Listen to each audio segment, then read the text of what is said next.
पलाशल जो श्री बलदेव मठ अच्छी ये हूँ बहु पुराणा पुरी ठारू बलदेव पर्यंत ये लाइन रे अनेक जगन्नाथ मंदिर और बलदेव मंदिर अच्छी। बलदेव मंदिर हूँ कृषि सांस्कृतिक कृषि चाष विद्यार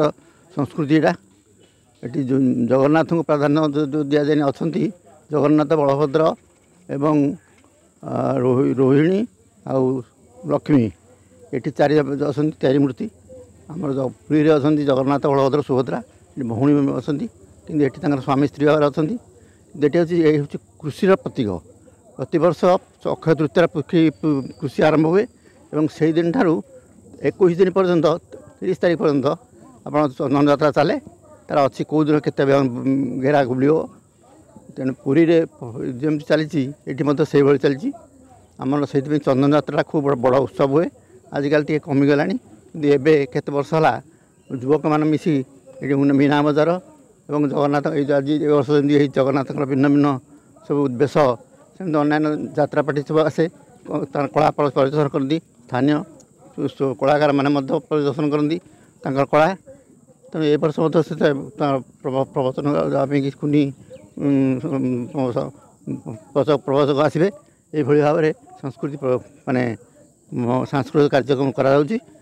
भाव में उपभोग करा आज आम गाँव गर्व आ गौरवर कथा आमर श्री श्री अटल बलदेवजीर महाप्रभुकर आज चंदन यात्रा महोत्सव आरंभ होती आज ठारू एवं यही चंदन यात्रा महोत्सव रे आज उद्घाटन हो श्री जीवर 24 बेश आज आम उद्घाटन करूँ मीना बजार चली काली मालिका विशारद प्रमोद कुमार पुष्टि एटी प्रवचन देवे एवं 26 तारीख दिन केशव दास जे कि ओडिशा रे प्रसिद्ध प्रवचक केशव दास द्युतिकृष्ण कहते से आसिकी रविवार दिन एटी प्रवचन देवे एवं कुनी कुनी पिला मानकर 27 तारीख दिन एटी आमे देखेबू आम प्रतिभा सांस्कृतिक कार्यक्रम आरंभ होब एवं आमे 30 जन लोक को संबर्धित करूँ यही कार्यक्रम 24 तारीख 25 तारीख 26 तारीख 27 तारीख आरंभ होब एणु आमे समस्ते आज खुशी एवं आमर समस्त ग्रामवासी अवदान रे जो कार्यक्रम आरंभ होती तेणु यही महल यही कार्यक्रम निश्चित भाव में 27 तारीख आनंद महल में यही पलाशुल पंचायत खुशी हम और समस्त जनसाधारण या उपभोग करेंगे मुझे कहूँ जय जगन्नाथ जय जगन्नाथ जय जगन्नाथ।